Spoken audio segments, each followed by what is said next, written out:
Je veux juste raconter une petite histoire. Il y avait un jour un homme qui s'appelait Isaac. Isaac, c'était le turbulent de la ville. Le turbulent de la ville.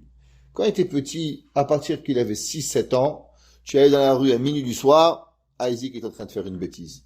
Tu te levais le matin à 7 heures du matin, Isaac il faisait encore une bêtise. Et il était là en train de faire des bêtises à gauche, à droite, et 9 ans, et 10 ans, et il rendait fou le quartier. Et Isaac, le troublemaker. Isaac, le problème. Ok, qu'est-ce qu'on va faire? C'est comme ça. Et les parents, ils pouvaient pas le contrôler. Incontrôlable, incontrôlable. Bon, il a fini l'école, le primaire, il devait aller à l'Ishiva. Quel Ishiva allait le prendre? Il n'y a pas une Ishiva qui allait le prendre. Alors, un jour, on n'a plus vu Isaac. Isaac, il a été bien comme mal. Les parents, ils ont parlé des rabbinim. Ils l'ont pris dans une yeshiva. Et on n'a plus vu Isaac. 13 ans, 14 ans, 15 ans, 16 ans, 17 ans, 18 ans. On n'entend plus Isaac. Isaac, il a disparu de la circulation. Il n'est plus dans le quartier. Il n'est plus là. Il vient plus pour les fêtes. Il vient plus rien. 19 ans, on entend que Isaac, il est fiancé avec la fille d'un gadolador. Ils ne comprennent pas, le mec s'est trompé, je pense, que c'est pas possible. Isaac, il est fiancé avec la fille d'un Egdolim. C'est pas possible. Ça t'a les mis après. Le gars, il a une fille qui est devenue, je sais pas, elle est droguée, la fille. Qu'est-ce qui se passe avec elle? Alors, les gens, ils vont voir le rab. Il dit, dis-moi, tu connais Isaac? Il dit, mais qui connaît pas Isaac? Il dit, vous savez que Isaac, le jour du mariage, il va finir le chasse. Il dit quoi?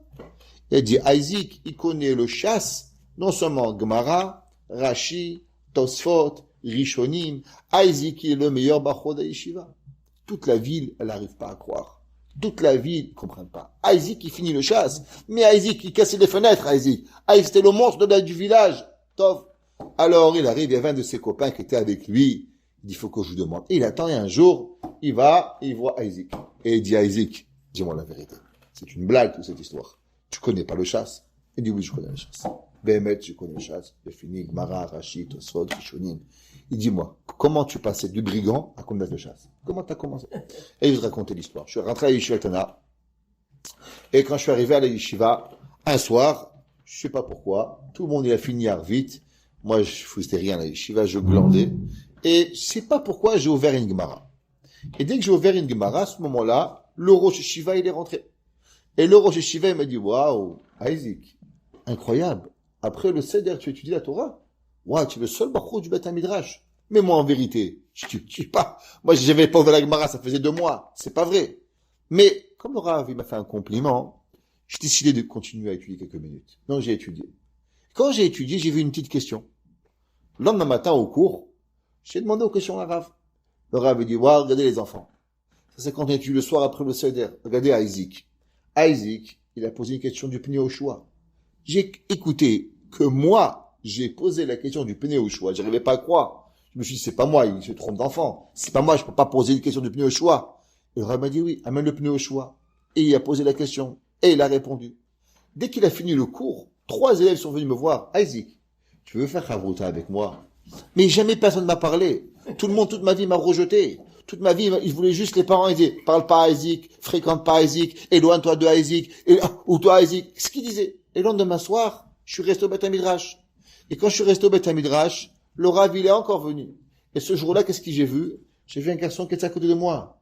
Il m'a dit, c'est Isaac, la question que tu as demandé ce matin au shiur, c'est parce que tu as étudié hier soir. Alors moi, je vais poser une question. On a commencé à étudier ensemble. Et le 3e soir, il y avait un 3e enfant. Et toute la yeshiva, ils ont commencé à dire, Isaac étudie le soir, nous aussi on va étudier le soir. Et toute la journée, la yeshiva, elle parlait de Isaac. Mais comme j'étais pas connu là-bas comme le fauteur de trouble, alors les gens, ils ont commencé à penser que j'étais un Talmid Chacham. Mais en réalité, j'étais rien. Et j'ai commencé à croire que j'étais un Talmid Chacham.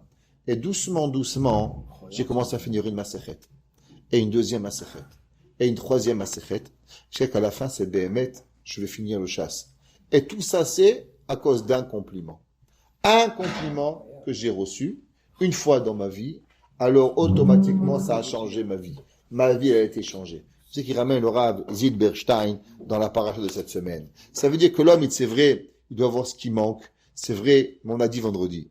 Ne mettez pas l'ampleur sur les défauts de vos enfants. Toujours essayez de les élever avec quelque chose de positif.